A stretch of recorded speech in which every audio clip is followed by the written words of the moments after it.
आपके पास जितना है, जितना ग्राम है, सोना चांदी तो बता देंगे आप, 10 ग्राम 20 ग्राम सोना है, चांदी है, महल है, परंतु सुख कितना आपके पास है।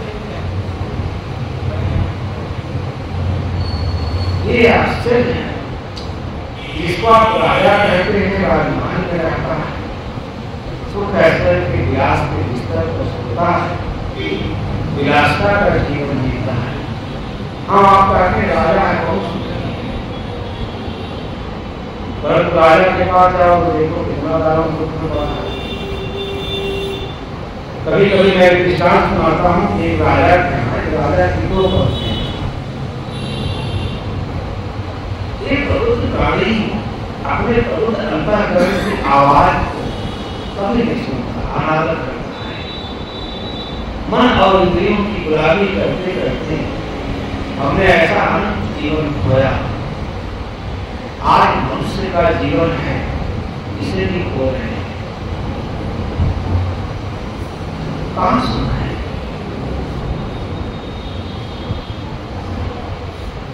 तो उसने 2 शादी किया, 2 पत्नियां थी।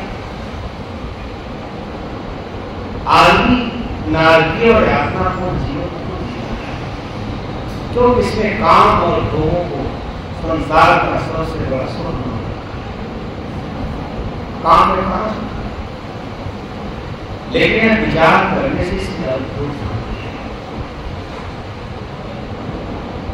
इसी में डूबा है, इसी में शोकित होता है, पीड़ित होता है, वेदित होता है, और यहाँ अपना सर्वस्व खो देता है, कुछ भी नहीं बचता, वही सुख मानता है, महाज्ञान, महाभ्रम। ये सब हमारे जीवन में इसलिए है कि हम सस्ता सौदा खरीदते हैं, चोरी किए, पाप किए, हिंसा किए, हत्या की, मंदिर में चले जंतु का हाथ जोड़, कितना भोलापन है। पाप धर्म आपके हैं, शंकर जी कौन होते हैं आपके पाप काटने? ये घंटा है। आदमी अपने बुराइयों और पापों को ईश्वर के ऊपर थोप देता है, कहता सब ईश्वर की मर्जी, आपको भी कहा करते हैं। छोटी सी बात नहीं समझ पाते हैं कि जीवन में आप पाप कर रहे हैं, चोरी, बेईमानी, हिंसा, हत्या, सब ईश्वर करा, क्या कहा? सब लोग करते हैं, सब ईश्वर की मर्जी है, ये सब आप अपने मर्जी से करते हो। ईश्वर को बीच में मत लाओ, ईश्वर को बीच में लाने से ही सब बीमारी बढ़ी। तो मैं कह रहा था राजा 2 शादी की, विषय भोगों में डूब गया। चाहे इतना भी व्यक्ति हो, कभी मैं राजा आयात की कथा सुनाता हूँ आपको, ये सब सुनना चाहिए। ये सब श्रवण करने से कुछ बोध के विचार और संघर्ष जो हमारे अंदर मलिनता है, दुख है, वो घटता है।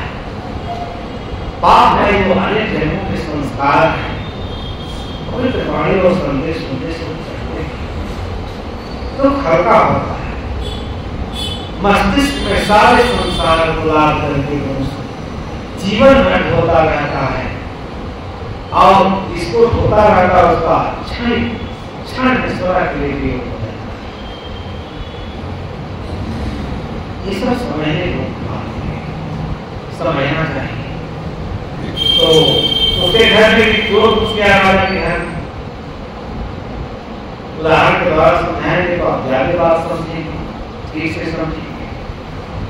जो घुस गया शाम को ही कहीं, पहले रात सो गए, मौका मिला घुस गया घर के अंदर, सोचा जब सब सो जाएंगे तब चोरी करेंगे। अब सब सो गए, राय दरबार में खोले, राजा रानी नौकर जाकर सब जो सोचा कि राजा जब सोए तब मैं चोरी करूं। अब राजा जैसे भोजन करके सीढ़ी पर चढ़ा अपने भवन में जाने के लिए, एक पत्नी उसका हाथ पकड़ रही है और एक पत्नी उसका पैर पकड़ रही है, और इतना कड़ा करती है, इतना कड़ा करती है पता चलता है। अब राजा बेचारा एकदम खड़ा है दो पत्नियों के बीच में, एक पैर पकड़ी है, एक हाथ पकड़ा है। लास्ट को याचना करता है, आग्रह करता है, जो लोग इस्लाम किए हैं। वो कहते हैं तो हमारे कमरे में निवास करो, वो कहते हैं तो हमारे कमरे में निवास करो। रात भर करना रहा है। चोर सोचे कि इनका झगड़ा खत्म हो पति पत्नियों का, तो मैं चोरी करूं। वो झगड़ा झांसा रात भर चलता रहा। इतना कट बच्चों का बौछार कर रही थी दोनों रानियां कि चोर सुन करके हम तुरंत, इतना झगड़ा झांसा तो छोटे परिवार में नहीं होता। गरीब आदमी कमा खा के नौकरी में सो गया आराम से। ये राजा सोचने लगा कि इसके पास इतना सुख संपत्ति है, समृद्धि, आखिर इसको क्या सुख है जो वहां आघात लगा। रात भर बैठ के इनका झगड़ा देखता रहा। और दोनों पत्नियों जो राजा की दुर्गति, उनका अन्न भी नहीं बचा होगा, सवेरे शायद तबीयत खराब हो गई होगी। जैसे भोर हुआ, 4,000 नौकर जाकर जब घर में प्रवेश की, जब दासियां गई घर में और खड़बड़ की बर्तन होकर मारने के लिए, तब दोनों पत्नियां अपना हाथ में छोड़ करके अपने कमरे में भाग गई। ये तो अंदर की बात का बाहर देते हैं। अब बाहर निकला तो चोर पकड़ लिया। रात भर झगड़ा झांसा देखता रहा, रात भर सिनेमा देखा राजा। अब सोचा भाग निकले, चोरी को किए नहीं, नौकर जाकर प्रवेश कर, जल्दी भागो नहीं पकड़े जाएंगे। दरवाजे को पकड़ लिया। और राजा की जो संतरी थे, क्या बताओ, तुम्हारी हिम्मत, तुम्हारी हैसियत, राजा के राजमहल में प्रवेश करते, तुरंत खाने ले गए। मुकदमा लिखा गया उसको और उसको जेल भेजा गया। कचहरी का नियम है। अब जब गया कचहरी में खड़ा हुआ है इसके सामने, और उसके वकील और राजा के वकील बहस कर रहे थे। कहे सरकार ये बहुत बड़ा दुर्दांत अपराधी है, ये साधारण अपराधी नहीं, ये राजा के महल में उसने राजमहल की चोरी करनी, इतना बड़ा भयंकर अपराधी है। इसको अधिक से अधिक ऐसी सजा दिया जाए कि फिर ये चोरी करने की कभी कल्पना नहीं। और चोर का वकील कहा सरकार देखिए इतना सीधा साधा आदमी, इसके चेहरे को देखिएगा, चेहरे को देखने से लगता है चोर, ये तो बिल्कुल सीधा साधा आदमी है, ये चोर लगता ही नहीं। अब जज उनके पास होती है तो कलम ऐसे लेकर देखते रहते हैं अपराधियों के तरफ, क्योंकि वो मनोवैज्ञानिक रूप से मूल्यांकन करते हैं वास्तव में चोर है कि नहीं। हमारे पेशकार का बैठे हैं वहां जरूर मूल्यांकन करके दोनों वकील का बहस सुनते हैं, क्योंकि दोनों वकील वहां झूठ का जब पुलिंदा खोलते हैं तो जज भी घबरा जाते, अपनी अपनी बात रखते, जज का माइंड अपसेट कर देते। तो लगा सोचने कहा तो देखने से चोर लगता नहीं है। कहा सरकार राजभवन में गया, राजमहल में चोरी का कोई प्रूफ नहीं है, इसलिए तिनका सुई भी नहीं चुराया है, संयोग का फूल बस चला गया, लेकिन बिल्कुल निर्दोष है, अपराध है, इसको ऐसी कोई सजा न दिया। सब सुनता रहा। जैसे कहा एक छूट मैं देता हूँ चोर, तुम वास्तव में बढ़िया आदमी हो, देखने से लगते, लेकिन रंगे हाथ पकड़े गए उसमें तो कोई संशय नहीं। राजभवन में तुम चोरी के लिए से गया, तुम्हारी चोरी तो सिद्ध हो गई, भले तुमने कोई चोरी नहीं की, एक देखने से ऐसा लगता है तुमने कोई सामान नहीं चोरा, लेकिन चोर तो तुम हो। मैं अपनी तरफ से एक छूट देता हूँ, चाहे तुम जो दंड कहोगे वही दंड देंगे, जो दंड मांगना हो मांगो, ये 6 महीना साल भर तुम्हारे ऊपर है, मैं अपनी तरफ से छूट देता। अब चोरी बड़ा अच्छा किसे काम, उसने कहा सरकार सब दंड दीजिएगा मुझे, 2 पत्नियों से शादी कराने का दंड मत दीजिए। 2 पत्नियों का जो मैंने तमाशा देखा तब मुझे लगा कि जीवन कितना भयावह है। इससे हम सोचते कि राजमहल में है, राजा है, कितना सुख भोगता होगा। जब अंतर कथा देखा उसने तो कहा इससे ज्यादा सुखी तो मैं हरे घर में चोर हूं, गरीब, इस सुख की परिभाषा है, सुख कहीं नहीं है। लेकिन हम लोग सभी सदगुरु कबीर साहब ने कहा, झूठे सुख को सुख कहे मन मानस मत हो, जगत चलाना काल का कुछ मुझे कहाँ सुना। इसलिए जरूरत क्या है? सुख है, लेकिन सुख किसे कहा जाए? शाश्वत सुख क्या है? इस जीवन का लक्ष्य क्या है? सदगुरु कबीर साहब ने बहुत मार्ग उपदेश दिया, दर्शन दिए, और इसीलिए दुनिया में जितने दार्शनिक हैं वो सब वेद स्वर से उनकी दार्शनिकता को स्वीकार करते हैं। कहाँ सुना है? हम लोग ने क्या पता कितना जन्म, ये अनंत जीवन प्रवाह में कितनी लंबी यात्रा की, आज कितना सुंदर जीवन मिला है, और इस जीवन को भी कहाँ खो रहे हैं? सुख में। हमारा आपका सबका जीवन सुख नहीं बर्बाद हो रहा है, सब सुख के लिए आए, परंतु वास्तविकता क्या है? संसार में कहीं सुख नहीं है। इस बात को देखते ये आत्मिक बात है, अनुभव तो कर सकते हैं, पर पत्नी में दिखाई देता है रोज मतलब के भरे हुए दिखाना जाए, पिता पुत्र में इतना अपवाद भरा है, कहाँ सुख है? इसलिए सार्थक सब है कि भौतिक वस्तुओं से जितना आप राग करेंगे, जितनी आप आसक्ति बढ़ाएंगे, ममता करेंगे, मोह करेंगे, केवल क्षणिक सुख का आभास होगा। इसलिए गोस्वामी ने बिल्कुल साफ तौर में कहा, वो भोजन के अंदर मन जारी सो सब माया। जहां तक के मन इंद्रियां इस संसार के वस्तु की कामना करती है, इच्छा करती है, घृणा करती है, सब में दुख भरा है। इसलिए हमें करना क्या चाहिए? सदगुरु कबीर साहब का एक पद है, आप सब लोग जानते हैं, कितना मर्म स्पर्शी पद है। इस हमारी मूर्खता को देख करके उनका अंतर मन हिल गया, अब वो कावड़ दृश्य उपस्थित किया कि संसार के मान्यता खाने के लिए विवेक की संभावना नहीं है, परंतु विवेक से संपूर्ण हम सारा अधम को कृत्य करता है। चोरी, हिंसा, हत्या, बेईमानी, लोभ, लालच, दुर्व्यसन, बेविचार, वेश्यावृत्ति, कोई ऐसा कर्म इससे अछूता नहीं है, और इस प्रवाह का सबसे अंतिम प्राणी है। इससे भी कोई दुखद वस्तु, दुखद बात हो सकती है, ये चिंता का विषय, चिंता विषय, विचार नहीं है। जितना पाप आप करते हैं, इतना अनर्थ आप करते हैं, इतना दुर्व्यसन आप करते हैं, गांजा, बीड़ी, शराब, सारे दुर्व्यसन, सारे अधम कर्म, उतना तो स्पष्ट भी नहीं करता है। पशु का आपने शराब पी के देखा कभी?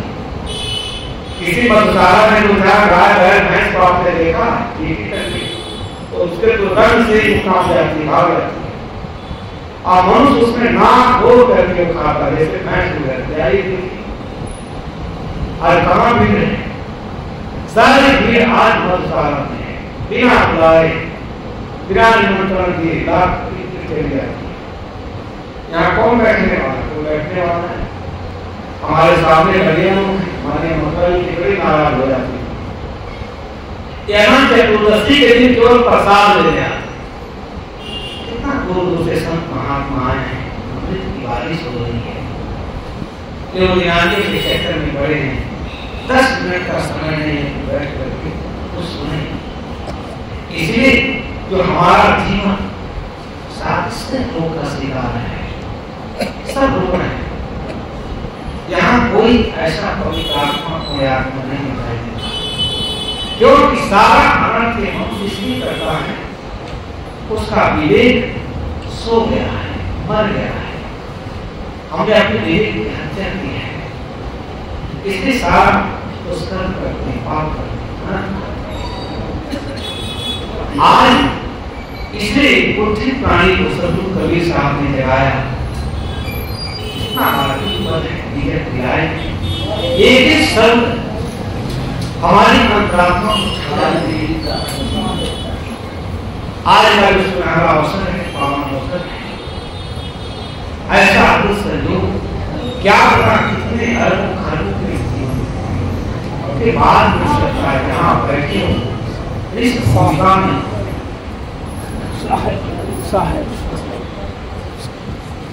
एक अमृत प्राप्त करने का साधन है, दुख से आध्यात्मिक जगत का साधन है, और सत्संग सबसे बड़ा सहायता करता है। इसलिए आदमी कभी निष्पाप ही नहीं हो पाता, अपने कर्म को नहीं हो पाता, निष्कलुष नहीं होता। सुनेंगे तो आप बड़े बड़े राजा इन लोगों को एक ऐसे समय पर ऐसे अनुभूत होते हैं कि मैंने वैसा जीवन पाकर अपना सर्वस्व खोया। सबको तो थोड़ी तपस्वी का वेश धारण करने वाले अपना सर्वस्व खो रहे हैं। दीवार दीवार इतना दम दर्द अहंकार कब भयंकर है, हम लोग को इसलिए सांसारिकता से हमें जीवन को उठाने की आवश्यकता है। ये सरल काम नहीं है, बहुत कठिन काम है। आचार्य शंकर ने लिखा जरा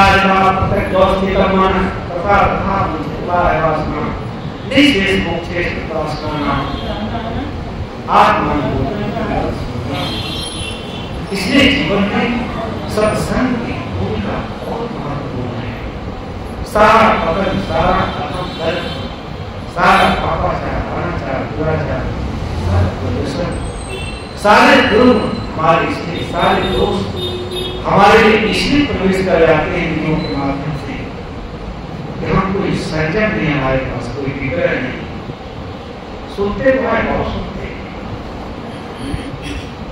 आप कोई पढ़िए, आचार्य शंकर ने मनुष्य जीवन को संभ्रांत और मूर्खता बनाने के लिए जो विवेक चूड़ामणि ने संदेश दिया है, हमको व्यक्तिगत तौर पर पता नहीं।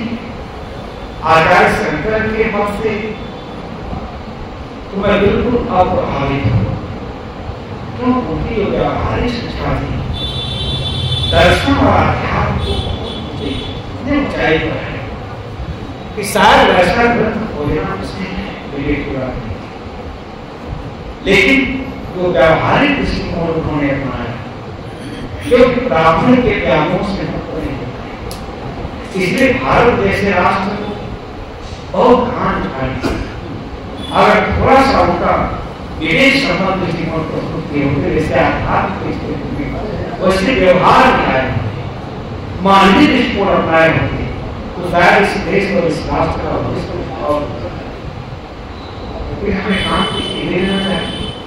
और अद्भुत वचन है आचार्य देखा देखा प्रत्येक वस्तु का मन की भूमिका बहुत है। आप सत्संग करते हो, सत्संग में बैठते हो, सत्संग किसलिए करते हो कि सारा उधम मान जो जीवन में है वो तो मन के कार्य है। मन एक लक्ष्य है, सारे कृष्णों के ऋषियों का चिंतन, वीर का चिंतन इसी के लिए होता हुआ प्रतीक है। जिसने अपने मन को सुंदर नहीं बनाया, अपने मन को नियंत्रित नहीं किया, मन को अच्छे प्रयोजनों में नहीं लगाया, वो ऐसा साधक कभी नहीं बन सकता। इसलिए भूल करके भी कभी भी अपने मन को गलत संस्कारों की तरफ नहीं ले जाना चाहिए। अब थोड़ी सी बात हमने समझ पाती, क्षणिक सुख के लिए, क्षणिक लाभ के लिए, क्षणिक प्रतिष्ठा के लिए, क्षणिक गति भ्रांति के लिए, क्षणिक सम्मान के लिए, क्षणिक प्रतिष्ठा के लिए हम अपने मन को गलत जगह समायोजित कर देते हैं, उलझा देते हैं, और जीवन की सारी कमाई, सारी पूंजी आ जाती है। इसलिए चीजों को ठीक से समझने की आवश्यकता है। हम कितना स्वच्छ, कितना सुंदर, कितना पवित्र, कितना निर्मल, लेकिन केवल मन को न पायबाजित करने के कारण, क्योंकि मन क्या है? मन सारी इंद्रियों का स्वामी है। तथागत को पढ़िए, किसी को पढ़िए, ये सब बातें आती हैं। बुद्ध ने अपने दर्शन की शुरुआत ही नहीं देखी। आप जो धम्मपद पढ़ेंगे, पाली पाठमाला पढ़ेंगे, और दर्शन में खुदा निकाय पढ़ेंगे, अद्भुत दर्शन है। उन्होंने कहा है, बुद्ध ने क्या कहा? मनो को कर्मा धर्मा मनुष्य कामोन्या मनसाते उठे भागवा बोलना ततो न दुखं मन में चक्कर का भागो। इसकी व्याख्या करने का समय नहीं। सभी लोग आते हैं इस समय चूक जाता है।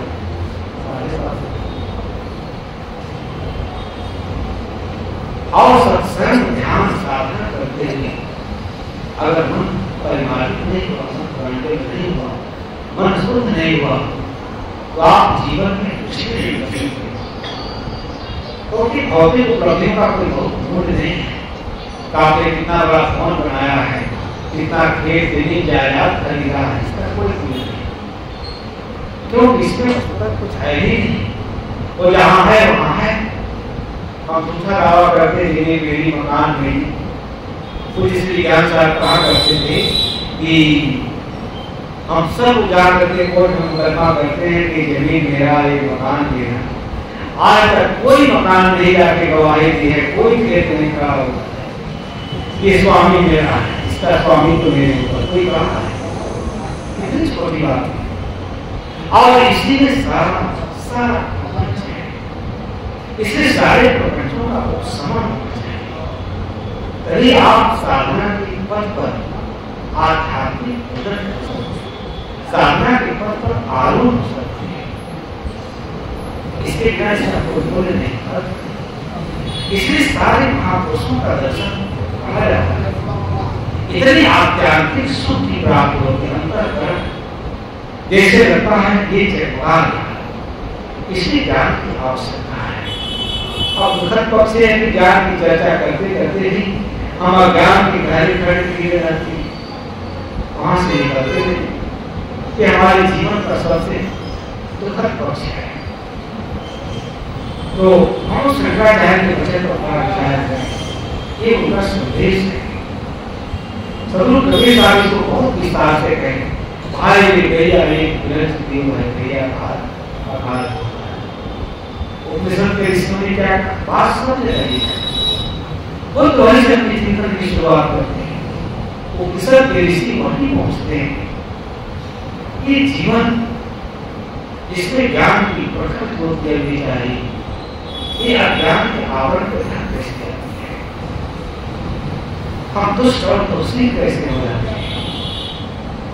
अपने जीवन के नरक को देख भी नहीं पाते हैं। शराब पीने वाला कहाँ देखता है?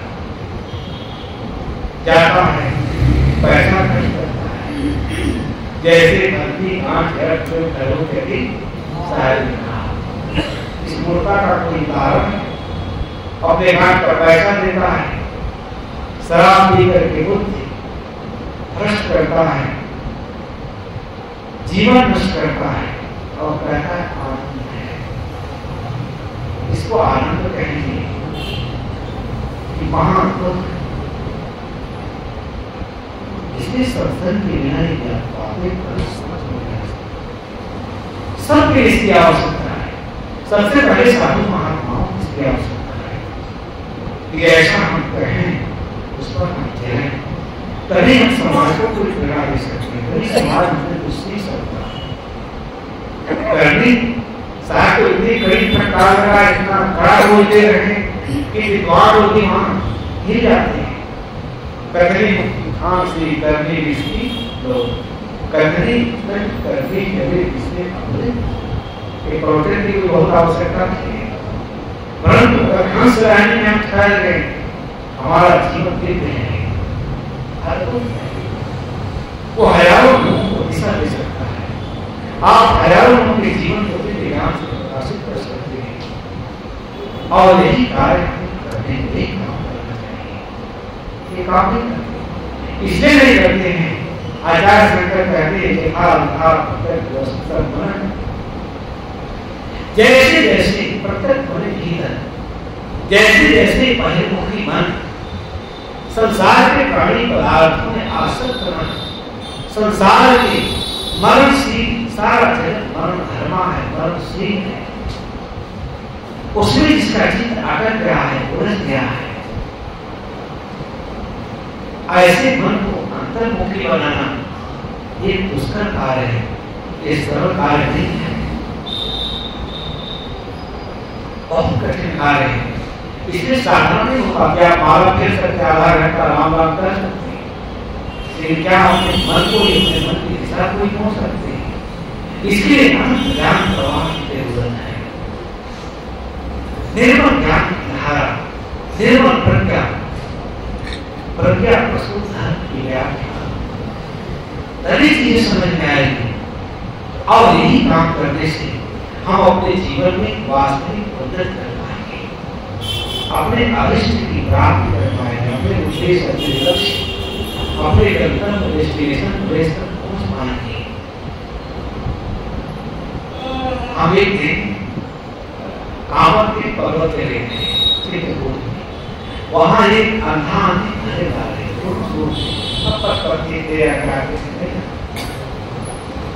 तो इतनी भीड़ थी वहां, ये खड़ी बजा रहा था, एक तंबूरा बजा रही थी, और हमको सोचे कि सारा इसका पद याद कर लेकिन जल्दी तो गाती थी कि दूर न जाऊंगी, पास रहूंगी, फिर भी नहीं गिनूंगी। ये लाइन हमें याद है, लेकिन हमारे अंतर मन को हमारा गंतव्य और परम प्राप्त एकदम बिल्कुल सन्निकट होते हुए शायद इस पर चिंतन करने की आवश्यकता है। चलते चलते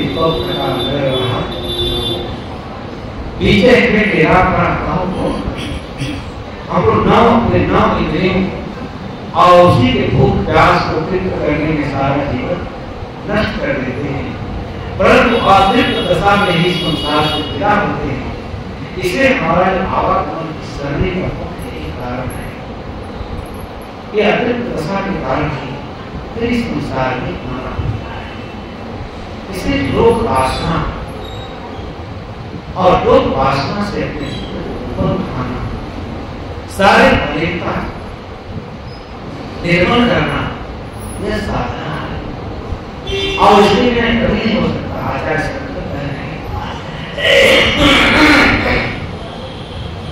जैसे जैसे संसार के असाधन का ज्ञान होता है, आदि प्रतिबोध देता मतलब अभी तक तो नहीं देते, प्रतिबोध में अमृत है। जैसे जैसे संसार के असाधन का ज्ञान होता है, तुच्छता का ज्ञान होता है, ऐसे ऐसे हमारा उदास होता है। फिर अंतर यात्रा की शुरुआत करने की चेष्टा बहुत प्रौढ़ चेष्टा करती है, लेकिन तब तक हम लोग बहुत कुछ खो दे रहे थे, कुछ बचता नहीं। तब अपने अंतर की तरफ उसकी बात बिल्कुल साधारण भाषा में कह रही थी। अपना विमल स्वरूप सबसे नजदीक है, परंतु एक प्रबुद्ध प्राणी जीवन पर देह भाव नहीं बोला रहता है। देह कोई आत्मा मानता है, इंद्रियों को संतुष्ट करने में, विषय भोगों में ही अपने ऐसे परम पावन सुंदर अवसर गंवा देता है, नष्ट कर देता है। ये जीवन का कितना स्याह पक्ष है। इसलिए हम तब तक ऊपर नहीं घुस सकते जब तक कि हम ये काम नहीं करते। क्या काम नहीं करते? ये अपने मन को अंतर्मुखी करना। ये सारे कार्य नहीं है, बहुत कठिन कार्य है। इसलिए गीताकार ने लिखा, आप लोग पढ़ते हो गीता की बड़ी अद्भुत विचार है, जहाँ मानवीय सद्गुण का दर्शन बताते हैं और बताते हुए वो कहते हैं जिनमें अवयव सत्व संस्कृति ज्ञान योग व्यवस्थित दानम नमस्ते जयस्ते स्वाध्याय को आर्जो अहिंसा सत्य को हत्याग शांति अवैष्णव दया उपदेश लोभ को मार्ग को धीर त्याग अहिंसा सत्य को हत्याग सबको पालन करना चाहिए। हमारे सारे ग्रंथों में ज्ञान का इतना अक्षय भंडार है, अगर आदमी केवल उसका अध्ययन करे, मनन करे, तो कभी वो पतित नहीं हो सकता। वो इसी जीवन में भगवत्ता की स्थिति को प्राप्त कर सकता है। और यही सद्गुरु कबीर, यही प्रधारक बुद्ध की सोच है। भगवत्ता की स्थिति को प्राप्त कर सकता है स्वयं स्वयं को प्रभु हो सकता है, विभु हो सकता है। बड़े दुर्लभ वचनों की चर्चा है। परंतु स्थिति कब आए जब हम आपको अपने मन को अंतर्मुखी बनाएंगे, विषय परायण, भोग परायण, भोग में डूब करके जो मलिन हो रहे हैं उससे अपने मन को अंतर लाएंगे। इसलिए आचार्य शंकर कहते हैं कि मनुष्य का कर्म कर्तव्य है वो इसके लिए प्रयत्नशील हो, प्रयास करे, जैसे जैसे संसार के आसार का प्रबोध होता है वही मन जो उसमें भूला हुआ है, खोया हुआ है, वो जब अंतर्मुखी होता है भीतर, जैसे जैसे मन भीतर होता है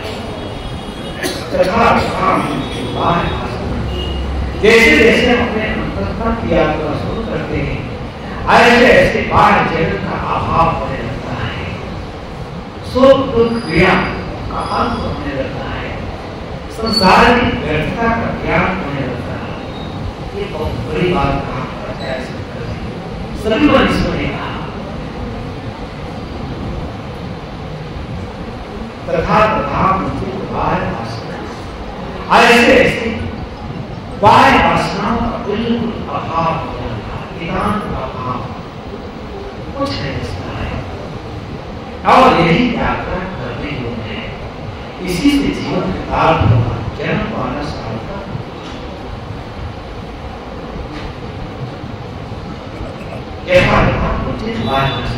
सारी संसार की बाह्य वासनाओं का अभाव,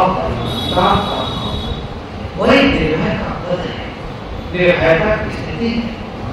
वहां व्यक्ति जन्म मरण से बिल्कुल मुक्त रहता है। मरण किसका होता है? छोटी सी बात हम नहीं समझ पाते, परंतु सिर की होती है, गाँव की होती है। जड़ ग्रंथों के संयोग का योग होता है, आत्मा का योग नहीं होता। वो तो सदा है, स्वयं है, कौन नहीं जानता है, उसी की सत्ता है। जड़ पदार्थों की सत्ता को कुछ नहीं है, परिवर्तनशील है। वह शाश्वत होता है, लाभ इसे समझना चाहिए। इसलिए महापुरुष इतना परिश्रम किए, इतना परिश्रम किए, परिश्रम के हमको अपने जीवन में, अपने जीवन के ऊपर लाना चाहिए। जगह जगह हमें प्रकाश देते हैं, जीवन के मार्ग में चलने पर हमें इससे बहुत प्रेरणा मिलती है।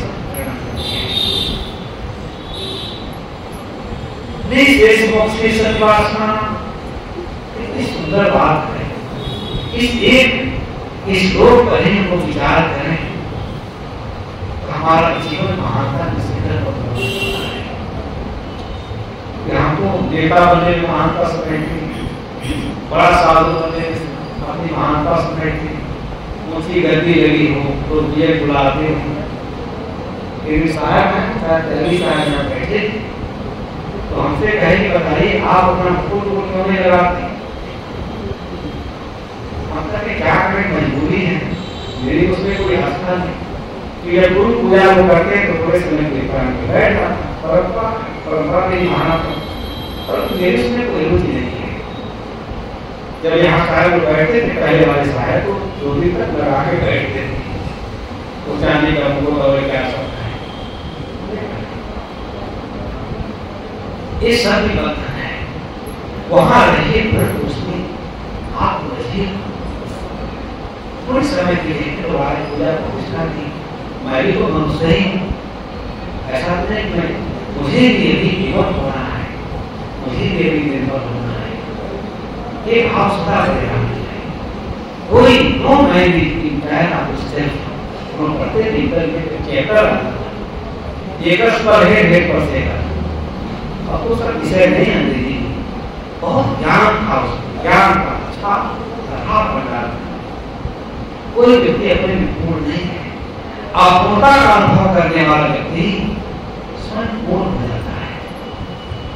इसलिए आचार्य शंकर के मंतव्य पर आप लोग खूब गंभीरता से कार्रवाई से मदद करेंगे।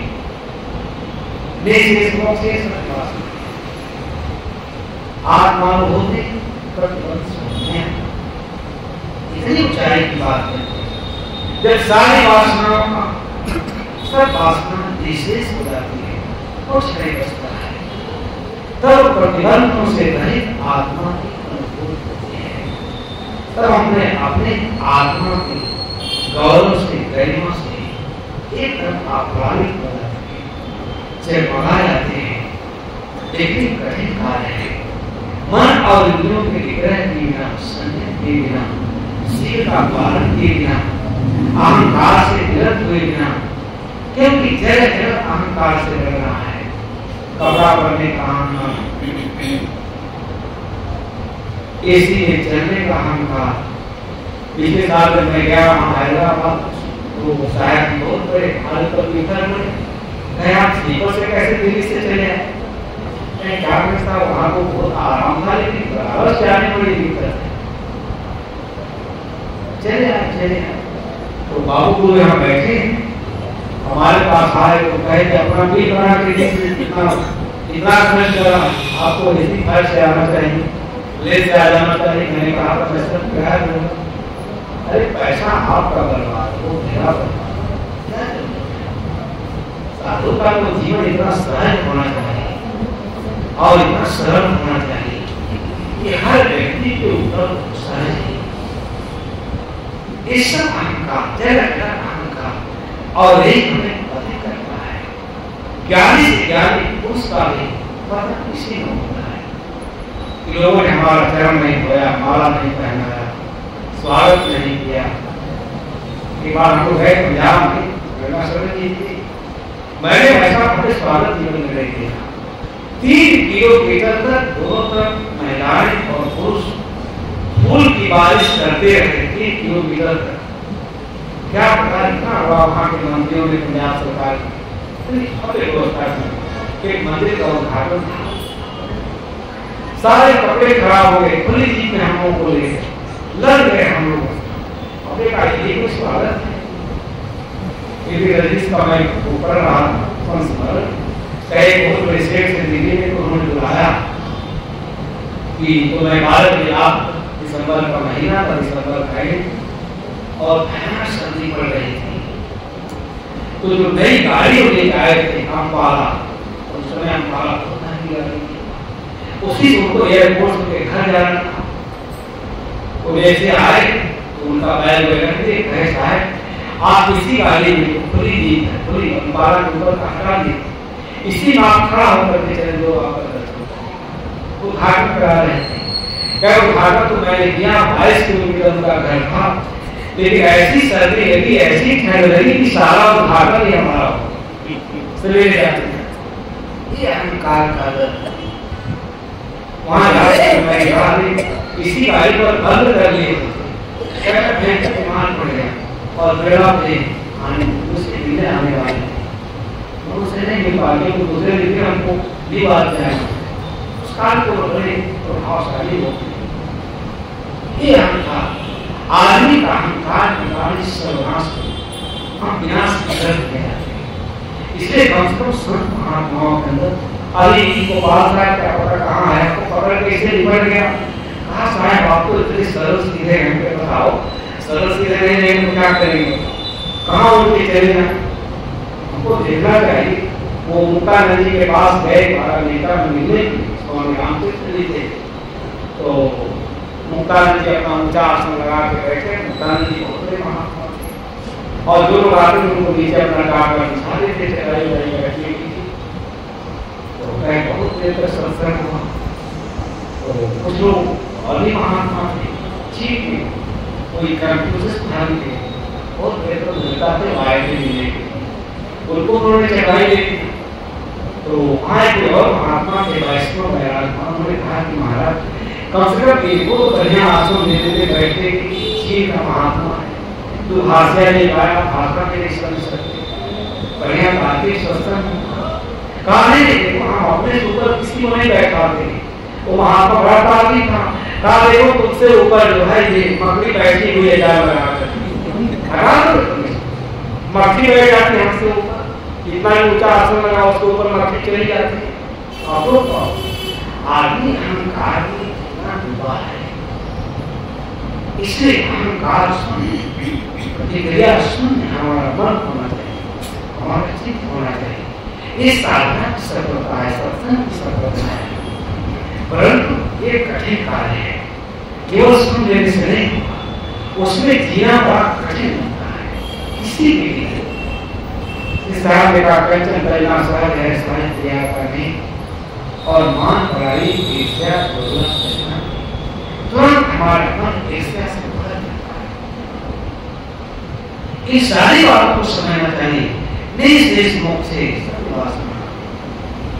सारे वासनाओं का अभाव हो जाना, अहंकार का अभाव हो जाना, चित्त एक मन परिशुद्ध हो जाना, विमुक्त हो जाना, निर्मल हो जाना, वह क्या है? वह कैवल्य का पद है, कैवल्य की स्थिति है। क्या होगा? आत्मा सारे प्रतिबंधों का भाव, तब भगवत आत्मा का ज्ञान होता है। वही हमारा कर्तव्य, वही हमारी पहुंच है, लेकिन नहीं हो पाता। साहब ने क्या कहा? हमारे ऐसे जीवन को, क्योंकि यही पर एक कार्य हो सकता है, मान्यता खानियों में असंभव है। इस सारे शास्त्रों की सारी विचार होने मैं इस बात अपनी बात कहने का रोज सुनने नहीं कर सकता। क्या पता कहाँ बोले शायद नहीं आने को होता है, क्या आगे तो पूजा हो जाए। चलो कोई बात नहीं, हाँ भाई मत शायद को बात करना है।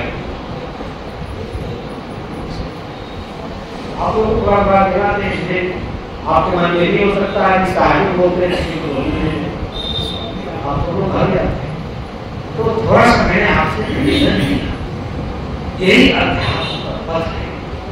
साहब की वाणी कहते हैं, हंसा प्यारे, पढ़िएगा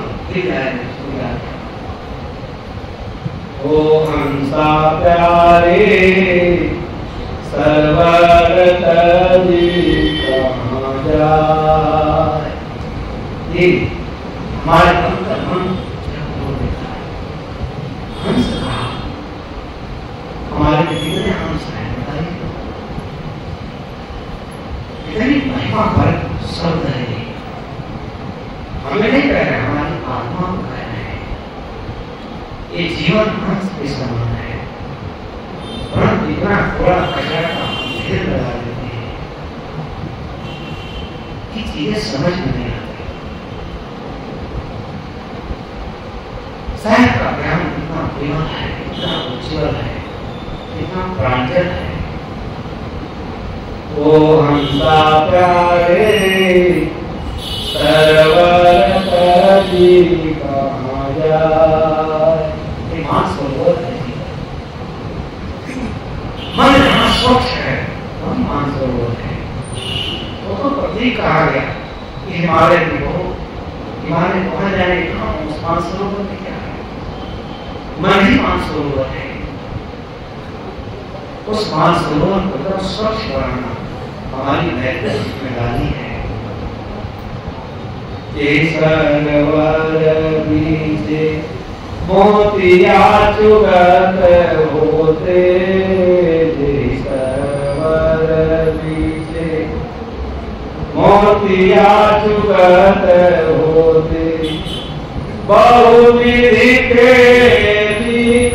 कराए हंसा प्यारे सरवर तजी कहाँ जाए। साथ दुनिया में किसी दार्शनिक ने ऐसे मन स्पर्शी वाणी अपना संदेश नहीं सुनाया है। अरे मनुष्य जीवन में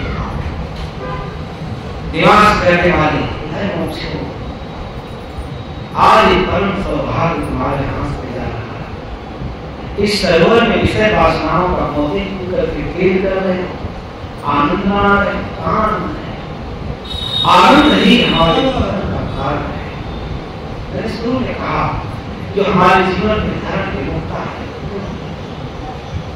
आध्यात्मिक पद्धति और धार्मिक रीति पद्धति के हावी होने का दुष्परिणाम है। हम धर्म को अध्यात्म मान लेते, सांप्रदायिक व्यवस्था पूजा पद्धति को अध्यात्म मान लेते।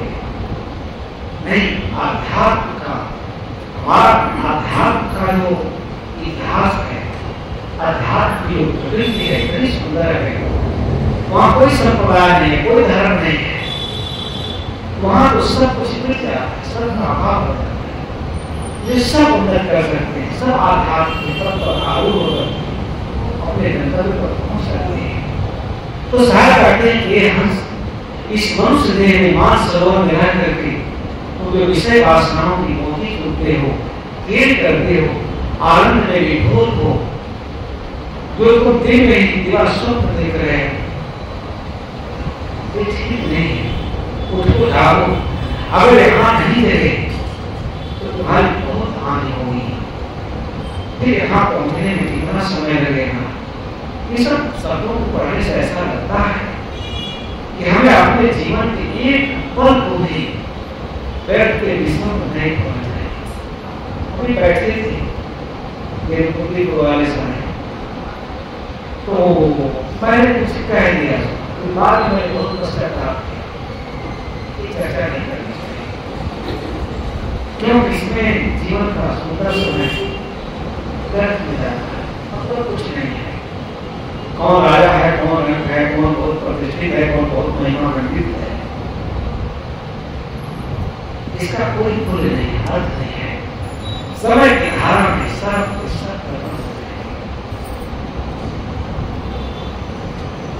one day all things buried in the graveyard पढ़ते तो सारी चीजें एक दिन क्या होंगी, सब खत्म कर दी जाएंगी। समय की धारा में कुछ नहीं है। बड़े बड़े कुछ कोई के मनीषी आए, चिंतक आए, विचारक आए, इन्होंने अपने समय की गति पर बहुत गहरा प्रभाव डाला। आज का कुछ भी नहीं मिलता, सब खंडन है। क्या करने वाला है? जब आदमी इस भावना में जीता है तभी आध्यात्मिक लोग वासना, इसलिए क्षण क्षण सत्संग करने की जरूरत है। सत्संग के सिवा कोई साधन नहीं है। जितना हम अच्छे विचार में निमग्न रहते हैं तो राय हमारा अंदर और बाहर में दोनों तरफ से सुंदर होते हैं, परिष्कृत होते हैं। और जितना हम पूरे संस्कारों के विचारों में जुड़ते हैं, अंदर और बाहर दोनों से रूप हो जाते हैं। इसीलिए स्वरूप कबीर साहब के वचनों को निर्वहन करना चाहिए। यहाँ जहाँ हम आहार विहार में पूरे हुए हैं, मोती जिसे कहते हैं, वो मोती काम है। विषय वासनाएं, कुछ विषय वासनाएं, क्षणिक सुख में हम अपना कितना बड़ा उपहास के बाद हो, कितनी बड़ी हानि पहुंच जाती, कितना बड़ा मूल्यवान समय को देते हैं। आपने देखा कि वो मित्रा की कथा आती है, जो ऐसे आए रात को खड़ी है, अपने जाल की इंतजार की, बहुत देर खड़ी है। तो कई लोग आगे चले आते, कोच की तरफ देखता नहीं तो गांव से भर जाती है कि हमारे ऊपर हजारों आंखों हजारों राजकुमार घूमते घूमते थे मेरे चरणों में, आज मेरे तरफ कोई देखा नहीं, सब सब चले गए। तो शीशा में जाकर आप अपना चेहरा देखती है तो बिल्कुल बुझा गया जो चेहरा का सौंदर्य है, जो कांति है, तब से ग्लानि होती है, जो आज में वैसे नहीं है। इसलिए हजारों पुरुष है, किसी ने देखा नहीं, ताका ये जीवन कितना झूठा है और अपने एक तमाशा मानती है और ध्यान से भर जाती है कि अगर उसी जीवन में मैं अपने वासनिक बना ली, वासनाओं से ऊपर उठ गई तो शायद अमृत की धारा का स्नान करके आज मैं लिखना, क्योंकि पराये वहां सुख है, सब आया, सब चला, कुछ नहीं बचा। इसे स्वरूप कबीर साहब कहते हैं कि विषय वासनाओं की मोती बहुत हानि का सौदा है। आप लोग ये पढ़ते हो, देश अलग सूखे ताल को गए जल छाले, सूखे ताल, ये सभी ऐसे ही है। देखिए उसका भाव पड़ गया। हम कभी सोचते हैं कि चश्मा नहीं लगाना पड़ेगा सारा, लेकिन गए आप पढ़े यूनिवर्सिटी में वहाँ चेक पढ़ने गए थे तो जबरदस्ती पढ़े आप करते तो लाइब्रेरियन साहब कहें तो हम जब जाते थे हमारे पास आ जाते थे कि कोई महत्वपूर्ण चीज खोज के निकाले, लाइब्रेरियन हमारे पास आ जाते थे। हम उसे पढ़ रहे थे कि आगम और चिंतन एक अनुशीलन नागराज की पुस्तक, दिल्ली यूनिवर्सिटी के प्रोफेसर, उसमें मीमांसा होती है बौद्ध दर्शन का आगम का और ये महावीर के दर्शन और हिंदू विचार। तब तो पुस्तक नहीं मिली, आप पढ़े डॉक्टर को गायब करके, तो डॉक्टर साहब आए थे पहले आप उसको दीजिए बनाएंगे, बहुत अच्छी पुस्तक है आगम और चिंतन जी का अनुशीलन। तो ठीक से पढ़ नहीं पा रहे तो लाइब्रेरियन साहब बिल्कुल हमारे हाथ बोला तो ऐसा है जरा हमारा चश्मा थोड़ा सा पढ़ करता लगा के बढ़िया से पढ़ने कहीं गलती कहीं कुछ नहीं है, जबरदस्ती पढ़ते आपकी उसकी बहुत जल्दी समाप्त हो जाए। तो हमारे साथ ले गए सिया और एक बिहार के डॉक्टर थे उन्हीं को दिखाए कंप्यूटर पर एक चश्मा चश्मा, वही नहीं सोचता है मैं वृद्ध हो जाऊंगी, मेरी रोशनी चली जाएगी, मैं सदा जवान रहूंगा, ये चेतना का महारोग इसे स्वरूप कबीर साहब कहते हैं सूखे तार, ये जो तार है ना शरीर की तार टूट जाएगा, वो उठा जाएगा, वही जब छाड़े सारी किसी होकर गिर जाएंगे। एक कमल योग को मिला जो चेहरे की बांध के हैं सौंदर्य है ये सब नष्ट हो जाए। कहानी कबीर को आरती दिखने बहुत बड़ी सागर की बात हजारों शास्त्रों का हिस्सा है जो विश्व में भी इस पर बहुत गहन चिंतन हुआ है। अब मैं ज्यादा नहीं कुछ कहूँगा, आज साथ हो गए त्यागी साहब हमारे में थोड़ा आशी बदल देते ऐसा है भाई कोई बात नहीं, कौन आगे बोले कौन पीछे, एक काम करना चाहिए। आप लोग इतनी दूर से आए हैं, मैं अहंकार से बात नहीं करता, लेकिन जो सत्संग समाज के अच्छे वक्ता देते हैं उसमें कोई रोग नहीं है, नहीं, कोई आश्वासन नहीं, कोई मोक्ष को यानी पर चढ़ाने की बात नहीं। ऐसा प्राचीन विचार शायद ही किसी पंथ समाज में मिलता है और बहुत हितकर है, बहुत श्रेष्ठकर है। अगर आप आधा घंटा 10 मिनट की सुनिए तो सारी भागवत कथा एकदम बिल्कुल समाप्त हो जाती है। मेरे गए थे गोंडा में वहां एक प्रसंग आया, ये बात सदुअल्लाह साहब श्री रामपुरा साहब पूरी जमात साहब भी रहे होंगे, बहुत पुराने संबंध है। तो वहाँ लोग ठहरे थे और मार्क्सवादी का गाँव, तो बगल में पंडित जी भागवत कह रहे तो बहुत भद्र से जाकर के प्रशंसा की संत लोग आए साहब वही बहुत बढ़िया बोलते रहते हैं और भागवत कार्य बहुत अच्छा कथा करते, बहुत अच्छे पंडित थे और इसीलिए तो जब संतों की प्रशंसा करते हैं जब आप संतों का दर्शन करना चाहते हैं, तो कहाँ संतों को कह रहे गए गाँव में हम बैठ लोग बता रहे थे तो आए सरकार दंडवत किया जो आगे की कुरान और गए बड़ी विनम्रता से साहब बैठे थे तो साहब उससे पूछने की महाराज जी और मैं तो भागवत कथा कहता हूँ पंडित और आप लोग अनेक प्रकार के दर्शन पढ़ते रहते हैं, विचरण करते रहते हैं, उनका ज्ञान सीखते और आपको अनंत ज्ञान बताते हैं। भागवत के बारे में आपका दृष्टिकोण क्या है? तो साहब के उत्तर तो साहब ने कहा कि क्या कहूँगे हो सकता है साहब बोला कि मैं नहीं कहना चाहता। भागवत के बारे में मेरा दृष्टिकोण है, इतनी समिति पांडवा गए हमारे यहाँ आलोहा को पास मुझे अरे जो कृष्ण के 5 साल से जीवन कर रहे उनके एक एक अक्षर को आप साफ करके जी धर्मराज युधिष्ठिर कह रहा है, उनका भारी पतन हुआ कृष्ण ने कराया, मुझे भागवत करके सुनते हैं कि क्या करके होते होंगे समझते पड़े हैं। कई दिन को विषय भोगी बताते हैं, रास बचाने वाले बताते हैं, कई कहते प्रकृति की सत्ता के अधिक हिस्सा राधा प्रकृति है, पुरुष में बड़ी व्याख्या की है। हमारे पास मुस्कान वाले आए, एक बार आए तो मैंने बोला क्या कई जगह में फोन कर दिया, संतों का बड़ा स्वागत किया, स्वागत दिखाए महाराज आप अपने साथ हमें बोले रखने का मन कर रहा है, हम क्या हमारे पास रहने की क्या करेंगे, गलत जगह खोलने में लग गए हैं, इसलिए वो खोटा खुल ही नहीं सकता, रात खुल नहीं पाएगी, रात क्या करूँ तो बड़ा ऐसे हाथ होके पैर होके मुंबई से आए थे, एक आए थे सरकारी उनके आधे तो जब साहब ये कहें कि कृष्ण स्वामी की पालना करे हमारे यहाँ, तो बेचारा कुछ भी नहीं कहा, हाथ जोड़कर वादन कहा और उसने कहा महाराज आप तो एक दोहा में सारी भागवत कह दी। ये संतों के सत्संग का फल है, इसलिए आप मुझे जिज्ञासु आए, अब तो अवसर खत्म है, 2 दिन 4 सत्रों में मिलेगा, फिर उसके बाद तो थक जाते हैं, भीड़ आ जाती है, नहीं हो पाए।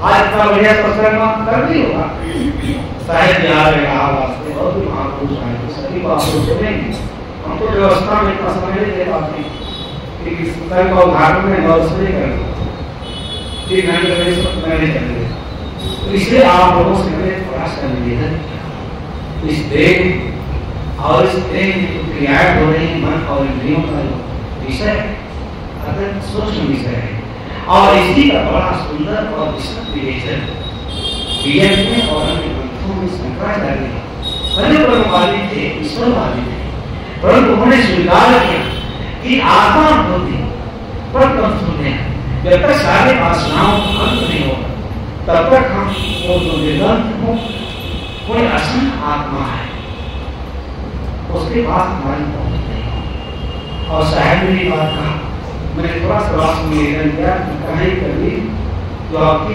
इस बात का अनुमान करेंगे यह जीवन कितना महान है, बहुत अवसर है, इस एक क्षण को भी गलत जगहों पर ले जाना चाहिए, और तभी ये जन्म पाना सार्थक हुआ, सुंदर हुआ, यथार्थ हुआ। आप सभी श्रोतागणों को बहुत बहुत धन्यवाद देते हैं, अपने संत गुरुजनों को सादर करने करते हैं, अपने विचारों को